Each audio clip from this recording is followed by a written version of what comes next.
as a Yemenite Jew, I can tell you that the name itself is not the devil, is not a pagan idol, is not the moon god, as evangelical Christians have been propagating for decades. This is a very, very sick cult, by the way, and their idiocy is quite redundant. I mean, I can't even imagine if people would actually teach themselves these things and flatter themselves with these things, and at the same time claim to support Israel, when in actuality in Israel we say Allah, we say Yallah, we say these terms, these phrases are understandable to our understanding, that they are not in any way, shape or form to what they say, to what evangelical Christians say is basically the devil. No, we understand what the name Allah means, what it signifies. Take the dictionary of the Hebrew language. I took the dictionary and I actually took the name of God, which is, through etymology, is the three letters Aleph, Lamed, Veh. Basically, I wrote it down. I know I don't have the whole thingamajigs on. You get the idea. So basically, Aleph, Lamed, Veh. This in Hebrew means, well, see, that's the thing. Without the vowels, because the dots, the nikud, the dots are the vowels right here. These are vowels beneath the letters, indicate how the word itself is to be pronounced. So I'm going to block these right now for a second, but I'm going to show you.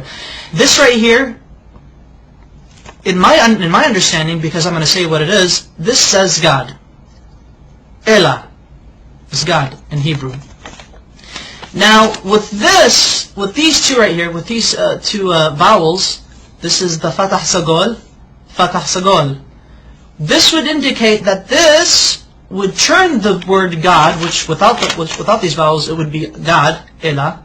Now it would be Olo, Olo.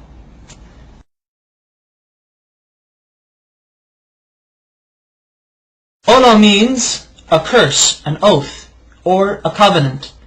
Christian evangelicals love to use this. They like to say, but you see, Allah, with these vowels, indicates that Allah is a curse. Therefore, the Muslims are worshipping an evil God who was a curse onto humanity. These evangelical Christians, they're nutcases, they're nutbags. And I took it upon myself further to actually see how they got this idea that Allah, the Arabic name of God, is a curse, and more recently is the devil. I don't know how they do it, but they do it. Allah is not the devil. God forbid. May God even forgive me for saying such horrible things. But here's the Hebrew version of the Arabic name Allah once it is written in Hebrew. The Arabic name Allah has 4 consonants because Hebrew is like Arabic. It's almost similar. Same alphabet, same thing, just different script. This is the Arabic name of God. This is how the script is. This is when it's connected, because Arabic is a cursive language. This is the connected form, but however, it is 4 letters. 1, 2, 3, and 4. I'm going to have to baby you guys into this. Now this is the name of God, Allah in Arabic, but broken up. So that way each letter is given its position. This is Aleph, this is Lam, this is Lam, this is Ha. So Allah. Okay. Now this right here, Allah in the Arabic script, this is how it would become rendered in the Hebrew rendition. That way, Allah in Hebrew would be Aleph, Lamed, Lamed, He. Okay. Now, how do we get this? Which this right here, this basically means cursed. And the only reason why this means this cursed, because of these 2 vowels. There are 7 letters in the Hebrew language that look like this, that have these 3 consonants. There are 7 Hebrew words in the Hebrew language that have these 3 consonants, and they're both the same. How do Hebrew-speaking Jewish people or non-Jewish people know? How do they differentiate? How do they know when a curse means a curse and God means God? Because this right here, without the vowels, this literally means God. This right now, God. It says Elah, Elah. Now with the vowels, it means Ola, which means a curse. Look at this right here. I'm actually going to write down the proper Hebrew name of God with the correct pronunciation. This is how we know. This is how we could tell when God is God, and when the letter represents, or when the word is God, or when the word means curse. Okay.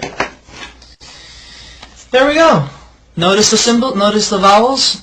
This becomes A, and this dot right here, the holom, it becomes Alo. Alo.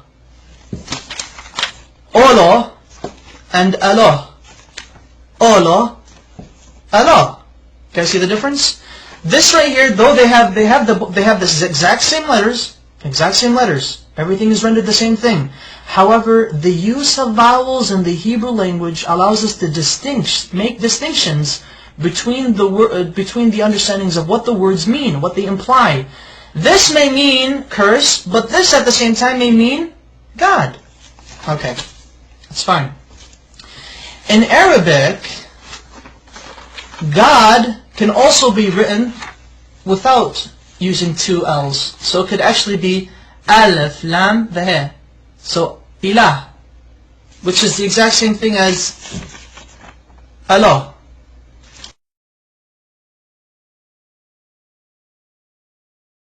Their understanding of how they approach God is exquisitely the same. We do not share the system of belief with Christians that they and us worship the same God. No, we do not. So help me God. But Christian evangelicals do not worship the God of Israel. They do not worship the Islamic perspective of God. Maimonides, one of our greatest philosophers in Judaism, as well as a religious philosopher of Judaism, has quoted extensively in his beautiful Igeret Tayman, or the Epistle to Yemen, in which he was basically teaching and basically answering many questions brought forward to him. The Jews of Yemen asked, what is your position of Muslims? Are they considered idol worshippers? Are they considered paganists? And Maimonides said, the Muslims, the idolatry has been removed from their hearts. A Muslim does not know idolatry, he does not know paganism, he has no form of whatsoever of any grain left in his heart. Therefore it is permitted unto a Jew, when he enters a land where he cannot find a synagogue, that he is allowed to pray in a Muslim mosque. He's okay, it's fine, it's okay. Hey, I can go to a Muslim mosque and pray if I have to, if I can't find a shul. However, Maimonides says, be careful. If a Jew enters a land where there is no mosque or a synagogue, then he is forbidden to enter a Christian church if there is one. Do not pray in a Christian church. And the reason why is because Christians do not worship the same God we do. They worship a pagan. They are idolaters. They are called Avodah Zarah in Hebrew, which means idol worshippers. So exquisitely said, so wonderfully stated. Oh my goodness! And you know, it's quite interesting that unfortunately there should be more Jews actually stating the facts as it is. That you know, Muslims and Jews and Muslims, we both worship the same God. No matter what these crazy evangelical Christians are saying, they're basically nutbags. Whatever they say, they just try to come up with exceeding lies, redundant lies. The type of lies that only a child in the kindergarten could easily make up, and emphasize that Arab Christians, and you know, this is what's also funny, and thankfully I remembered this, because this is what I really wanted to say. Get a load of this, Christian evangelicals. I should refer to you guys as evangelicals. There are actually 20 million Arab Christians in the Middle East today, as well as the United States, as well as around the world. And Arab Christians and their religious services, and their Sunday services, and Mass, or whatever God frickin' services they have, Arab Christians refer in the Arabic Bible, the Arabic translation of the Bible, they say Allah in reference to God. Now, I would like to ask these evangelicals, what say ye of these people who claim to believe in your Jesus? What say ye to them? Now, are you going to go chase them and say, oh, you're worshiping the devil. The devil is Allah.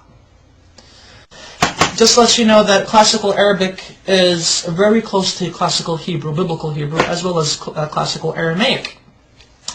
They all tend to agree, they all agree in unison that Allah, Hashem, Allah are, through etymology, which is the study of the root of words, have come to a unanimous agreement that Allah is the perfect Arabic name of God, that it cannot be made into a male. Through its perfection, it cannot be made into a male gender nor a female gender.